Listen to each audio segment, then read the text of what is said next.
Xin kính chào quý bà con và quý anh chị đang theo dõi kênh Miệt vườn Tây Nam. Sáng ngày 18 tháng 04 năm 2026, chúng tôi xin gửi đến bà con bản tin phân tích và nhận định thị trường hồ tiêu mới nhất, dưới góc nhìn chuyên sâu, giúp bà con có thêm cơ sở để đưa ra quyết định bán hàng hiệu quả hơn. Trong những phiên giao dịch gần đây, thị trường hồ tiêu trong nước đang cho thấy trạng thái ổn định tương đối sau giai đoạn tăng nhẹ trước đó, mặt bằng giá hiện tại vẫn được giữ vững, không xuất hiện biến động đáng kể, phản ánh sự cân bằng tạm thời giữa cung và cầu trên thị trường. Dưới góc độ chuyên gia nông nghiệp, diễn biến này là hoàn toàn phù hợp với quy luật thị trường vào thời điểm cuối tuần. Đây thường là giai đoạn giao dịch chậm lại, các doanh nghiệp và đại lý có xu hướng hạn chế điều chỉnh giá, chờ thêm tín hiệu rõ ràng hơn từ thị trường xuất khẩu.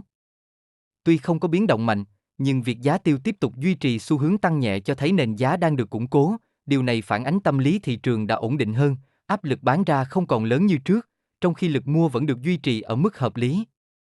Ở thị trường xuất khẩu, giá tiêu Việt Nam tiếp tục đi ngang trong nhiều ngày qua, đây là yếu tố quan trọng giúp giữ ổn định mặt bằng giá trong nước, bởi khi giá xuất khẩu không biến động, thị trường nội địa cũng khó xuất hiện những đợt tăng hoặc giảm đột ngột.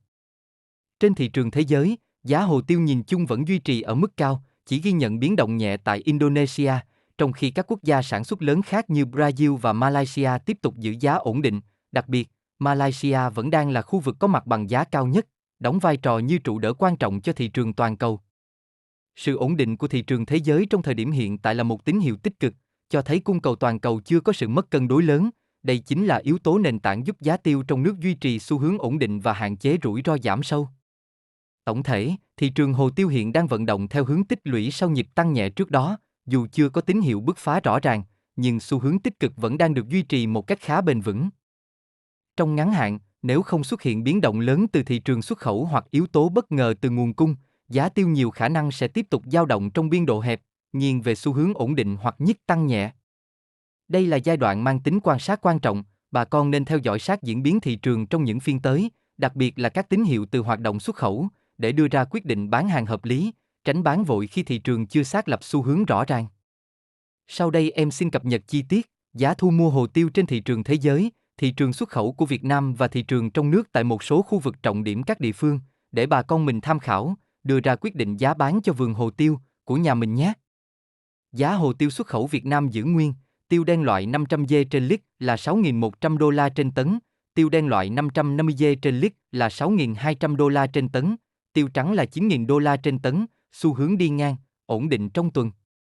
Giá hồ tiêu thế giới giữ nguyên, tiêu đen Indonesia là 7.063 đô la trên tấn, tiêu trắng Indonesia là 9.305 đô la trên tấn, tiêu đen Brazil là 6.150 đô la trên tấn, tiêu đen Malaysia là 9.300 đô la trên tấn, tiêu trắng Malaysia là 12.200 đô la trên tấn. Nhận xét, chỉ Indonesia biến động nhẹ, còn lại duy trì mức cao.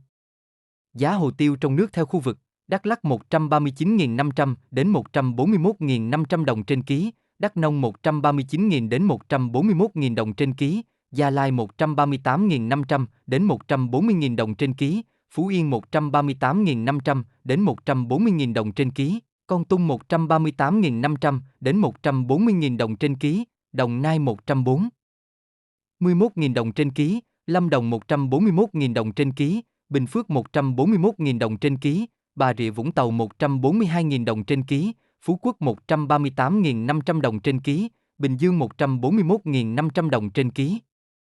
Mặt bằng giá hồ tiêu nội địa hiện đang bước vào trạng thái ổn định sau nhịp phục hồi trước đó, cho thấy thị trường đã tạm thời cân bằng giữa cung và cầu. Biên độ dao động giá thu hẹp phản ánh dòng tiền thu mua vẫn duy trì, nhưng chưa đủ mạnh để tạo ra một xung lực tăng giá rõ rệt. Giá xuất khẩu đi ngang trong nhiều phiên liên tiếp đang đóng vai trò như một vùng neo, giúp thị trường trong nước hạn chế rủi ro điều chỉnh giảm sâu. Trên bình diện quốc tế, giá tiêu vẫn duy trì ở vùng cao, đặc biệt tại các quốc gia sản xuất lớn, qua đó tiếp tục tạo nền tảng hỗ trợ tâm lý và xu hướng cho thị trường nội địa. Thị trường hồ tiêu sáng ngày 18 tháng 04 năm 2026 đang vận động theo quỹ đạo tích lũy với đặc trưng ổn định, nhích tăng, chờ tín hiệu. Đây là giai đoạn nén giá, khi các yếu tố cung cầu chưa tạo ra đột biến nhưng đang âm thầm củng cố nền giá mới. Trong ngắn hạn, xu hướng tích cực vẫn được duy trì, tuy nhiên khả năng bứt phá mạnh chưa thực sự rõ ràng nếu thiếu sự dẫn dắt từ thị trường xuất khẩu hoặc nhu cầu quốc tế. Về chiến lược, bà con nên tiếp tục theo dõi sát các tín hiệu thị trường trong vài phiên tới, đặc biệt là diễn biến giá xuất khẩu và hoạt động thu mua của doanh nghiệp, từ đó lựa chọn thời điểm bán phù hợp nhằm tối ưu hiệu quả kinh tế, thay vì bán ra vội vàng trong giai đoạn thị trường còn đang tích lũy. Kênh Miệt vườn Tây Nam sẽ tiếp tục đồng hành cùng bà con, cập nhật giá nông sản mỗi ngày một cách nhanh chóng và sát thực tế nhất. Xin kính chúc quý bà con nhiều sức khỏe, mùa vụ thuận lợi và giá nông sản luôn giữ được đà tích cực. Xin kính chào và hẹn gặp lại bà con trong bản tin tiếp theo.